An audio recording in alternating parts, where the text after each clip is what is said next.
Hello and welcome back to Trail Talk, your TV source for news and information about the Upper Charles Trail. I'm your host, Mike Morrison, and one of the most common questions I hear from trail users is, when will the missing link be finished? When will the trail be complete? And good news is that the Phase 3 trail, the missing link, is under construction, hopefully to be finished in the fall of 2014. And with me in the studio today is someone who I hope can shed more light on the trail construction.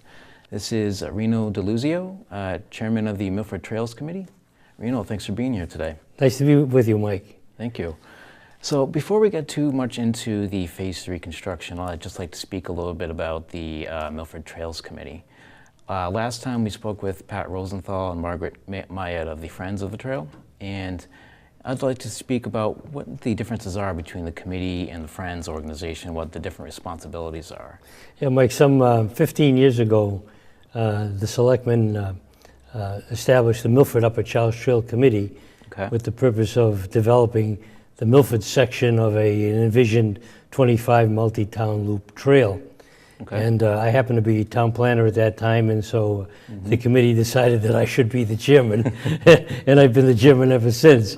But that's how it got started, and like I said, the objective of the committee was to prepare all the plans, do the design, secure all the funding that was necessary, all the property acquisitions and environmental permits that had to be garnered to develop this trail, essentially to put together the whole project and make it happen. The committee has been successful in doing that so far. We have 2 of the 3 phases completed of the 6.5 mile Milford segment, and we're moving into the Phase 3 missing link section now. And so this is a town-sanctioned organization that would basically be in charge of the construction of the whole project. Yes, really. And the distinguishing difference between the Milford Upper Charles Trail Committee appointed by the selectmen and the Friends of the Trail, which is a volunteer nonprofit 501c3 organization, their main function is to be the custodians of the trail when the committee is finally completed, its trail committee is finally completed its task. They will obviously oversee the use of the trail, promote it, raise some funds for maintenance, assist in maintenance. The primary responsibility of maintenance for the trail is the Parks and Recreation Department. Milford Parks and Rec. Yes, but the Friends of the Trail contribute to the degree they can in maintaining the trail also. Okay. So now to move on to the Phase 3, as we like to call it, the missing link, that's really the final piece that joins the end of the Phase 2 trail at 109, you can see on the map here, and over to the Main Street connection with the end of the Phase 1 trail. Yeah, that's that dotted section you see on this map. Right there. Yeah. And that's about 1 mile long, I About 1 believe? mile, yes. 1 mile, okay. Yeah. So what can you tell me about the progress of the construction? We know it's been going on for a few months. I believe started summer 2013, yes. if I remember right? Yeah. Well, let me back up a little bit and tell you how this missing link arrived.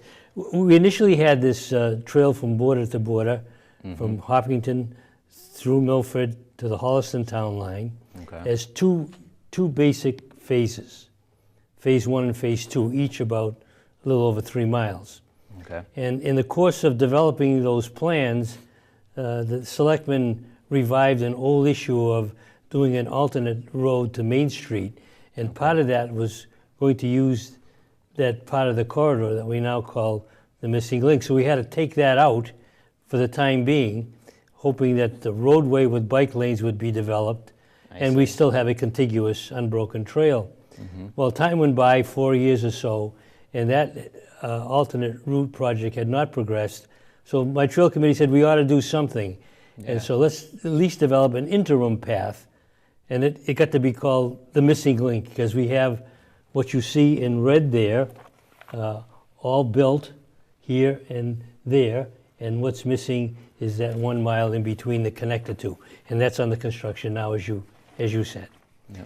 Now, the progress on that has been a little bit slow to get started, but they've made substantial progress this year. The first element that had to be completed in a specific time frame was the Mont Pleasant Street to Hayward Street, Mont Pleasant Street through what's used by the Sacred Heart Catholic Elementary School as a playground, because they crossed that old rail bed to get to their playground. Right. So we had to finish that before this year's 2013 school year opened, and the contractor got in and he did the work there. Now he's progressing from that point onward to the 109 connection. So I believe that's the first section of the trail that's been paved. Yes. Not quite complete just yet, but at least it's been paved over. It's paved, and we had to reconfigure the playground to make it safe for the children, because they had been using the old rail bed as part of the playground. So we had to shrink the playground a little bit, re-fence it, and provide security access gates and all of that, so the children could get in and out safely. Right, without having to. And all that was done this past year. Okay. Yeah. Okay. And there's also been more work being done on the section of the trail between the Sacred Heart and the Hayward Street section. I noticed that a lot of the trail cleaning had been going on there.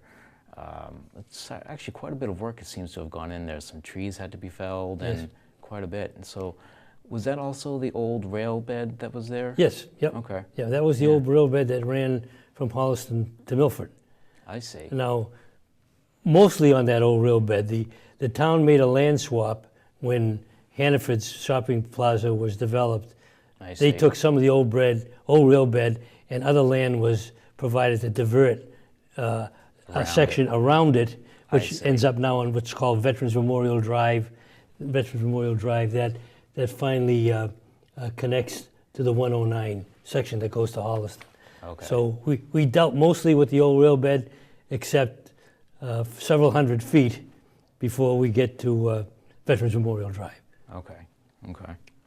And the section north of Hayward Street is in a similar state. It's been cleared out, but not really been too much built up just yet. Not paved, not really open. Oh for no, business. the natural sequence is clearing and grubbing. You got to take all the grown-in vegetation, and these old rail beds reverted to wetlands.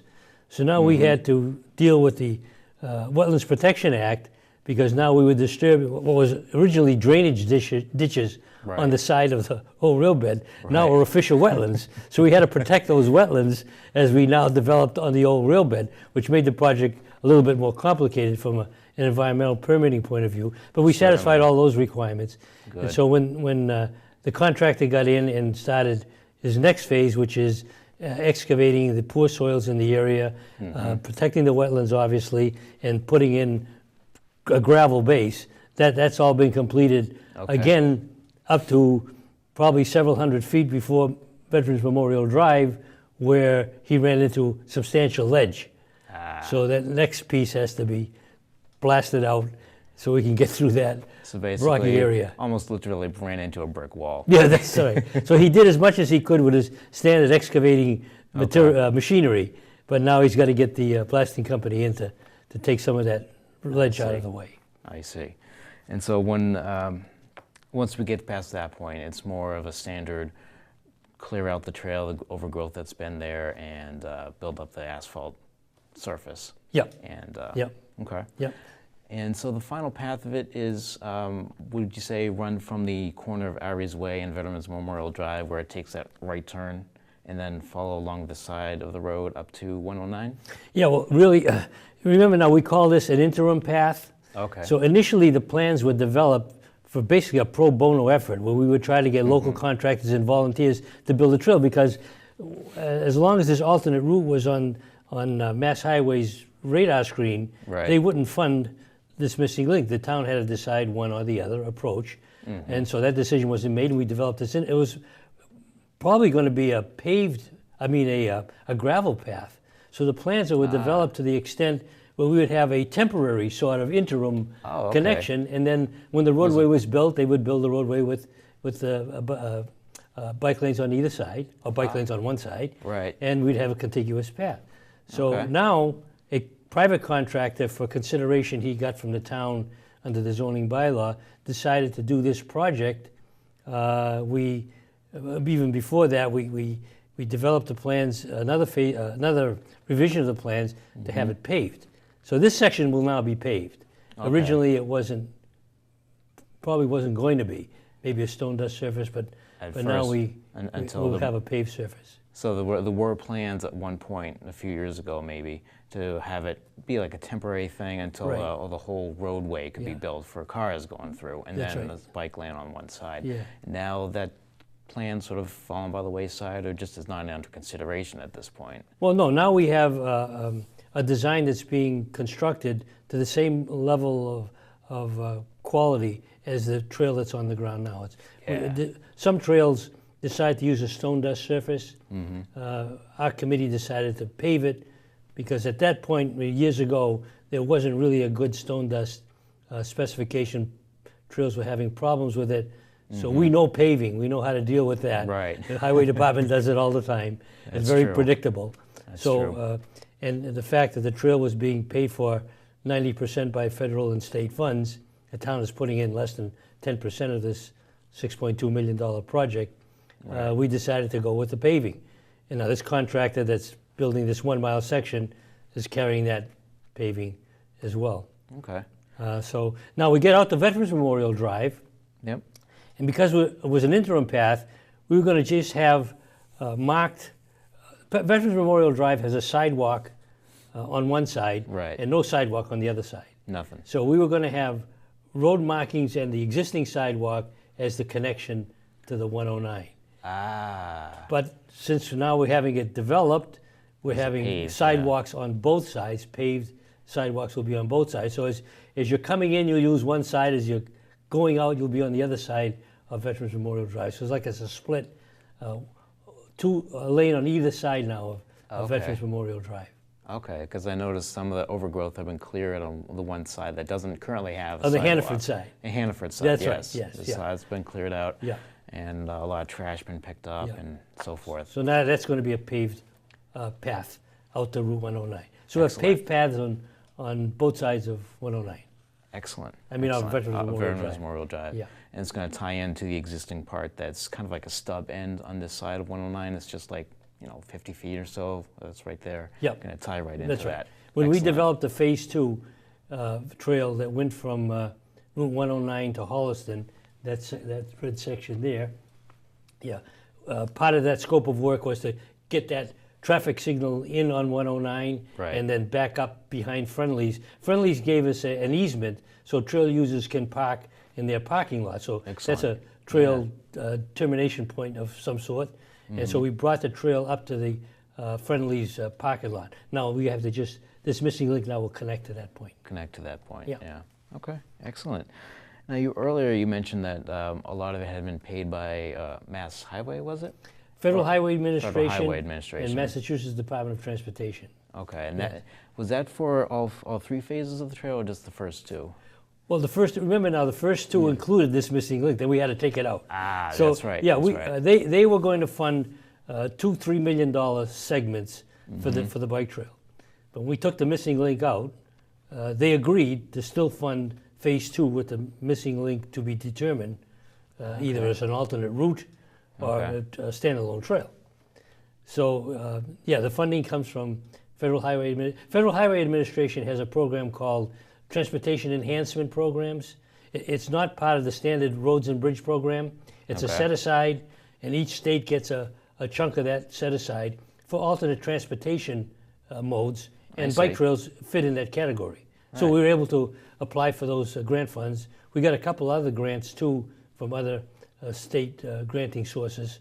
So putting all that together, it pays for about 90% of the project. Okay, excellent. Yeah. Excellent.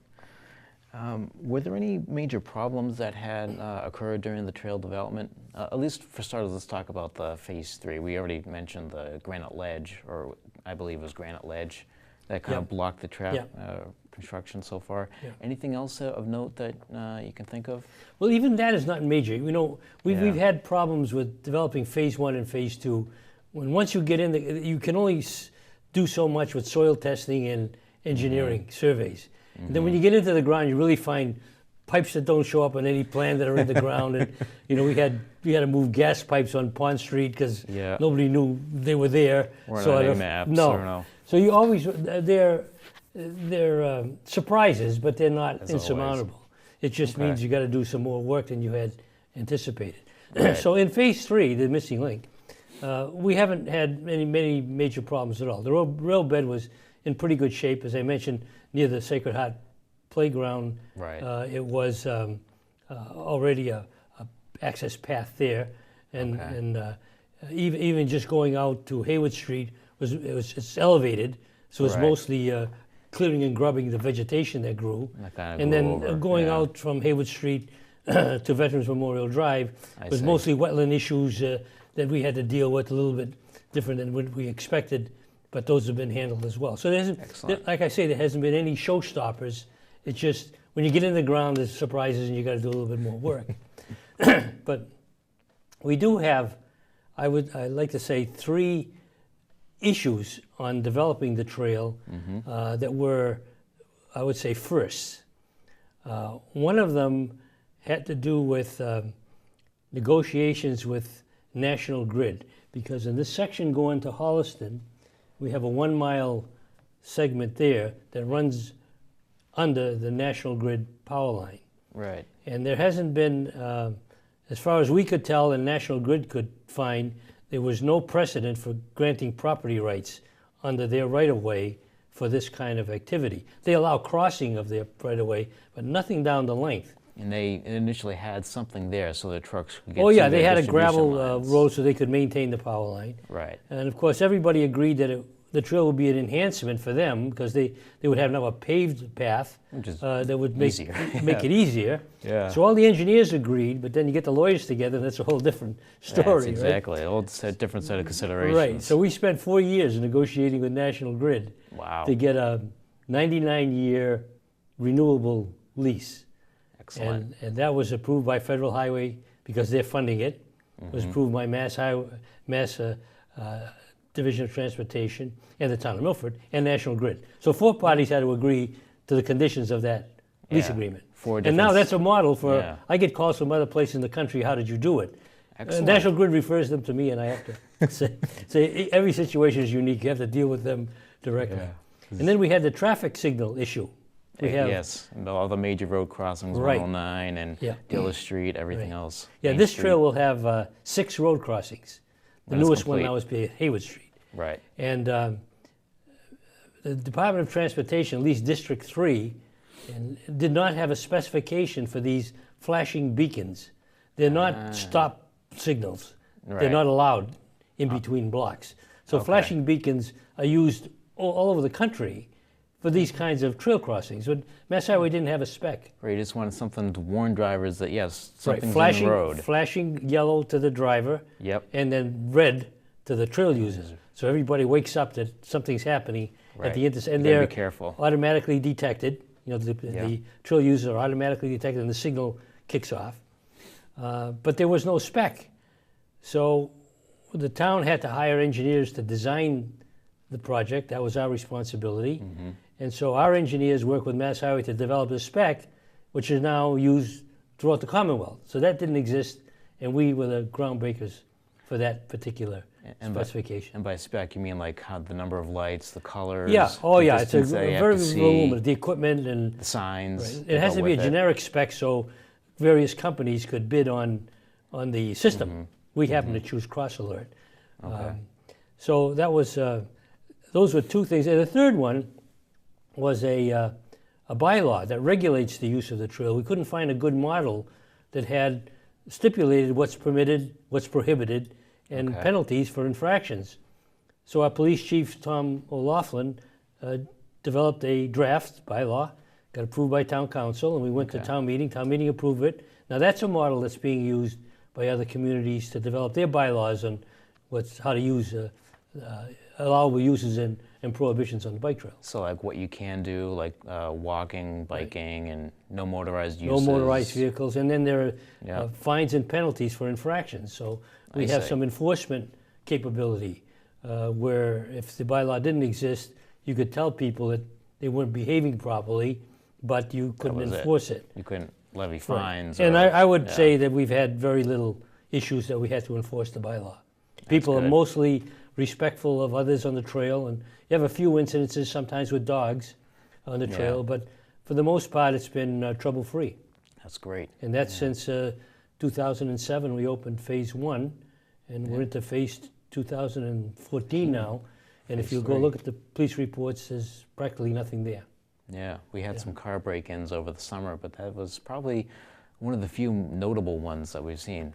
And that's at the parking lots, though. Yeah, at the parking lots. Right, not on the trail itself. Yeah, the Louisa Lake area. Yes, yeah. Yes. So. And I think the Hopkinton parking lot has had a couple as well. So people ought to lock their cars, when they go off on the trail. That helps. Don't leave stuff in No, sight. right, that's right, yes. Yeah. Yeah. So there were a few major issues that come up, but it seems like by now we've kind of got almost, I would say, a template for solving a lot of the issues. Like, we don't have to deal with the National Grid at this time. We don't have to deal with developing a template for the trail crossings. We just kind of go with what we've already developed, the specifications. So what would say are there any major ways that this phase 3 differs from the phase 2, and how it's been built and how it's been designed, anything like that? There's one major difference. Remember I said this is all paved? Yeah. Right. So there's a particular kind of paving we had to use on phase 3. It's called porous asphalt. Porous asphalt? Yeah. And it's got some permeability to it. In other words, it's not as dense as roadway asphalt.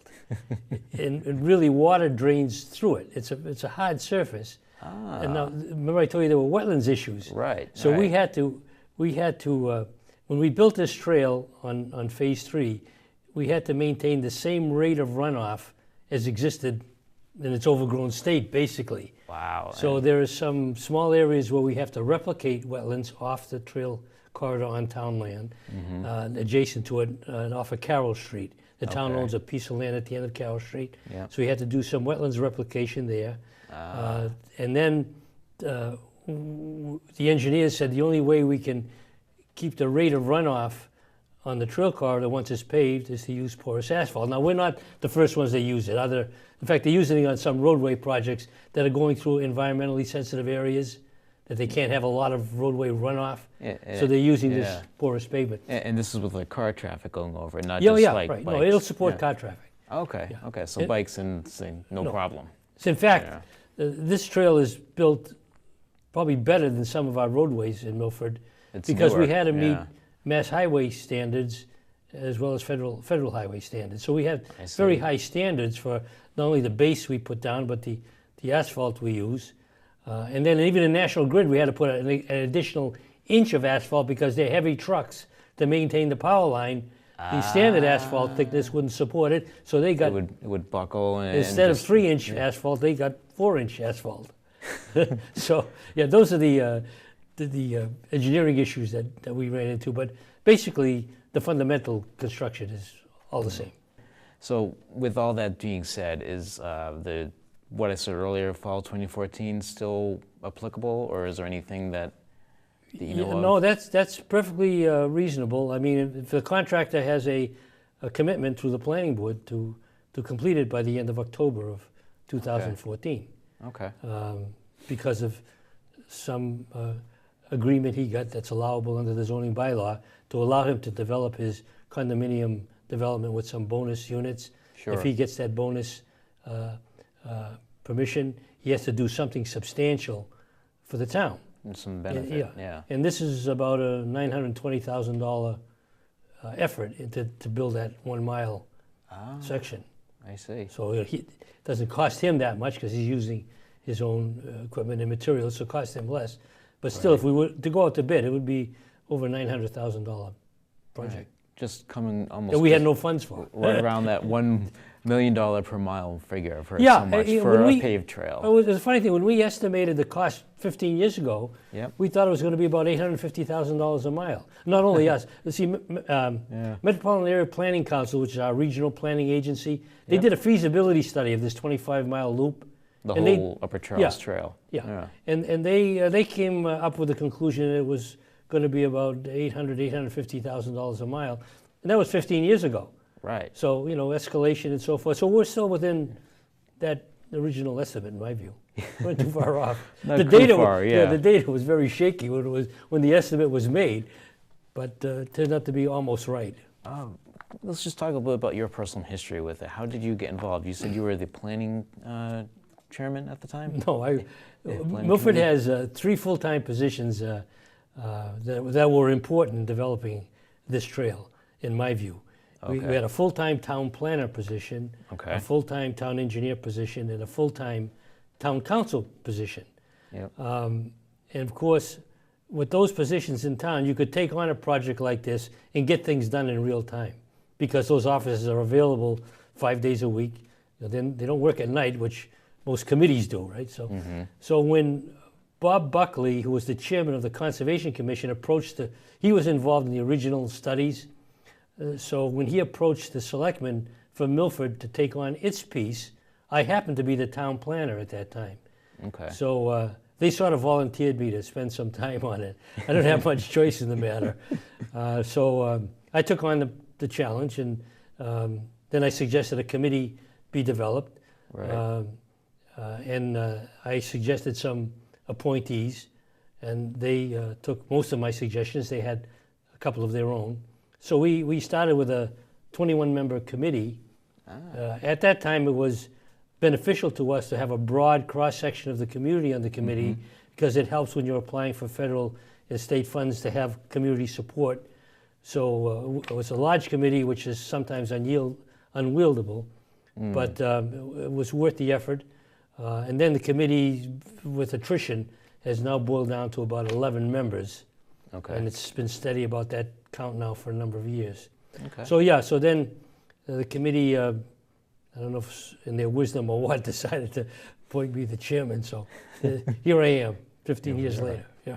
Well, I think you've done an excellent job leading the committee in the development of the trail.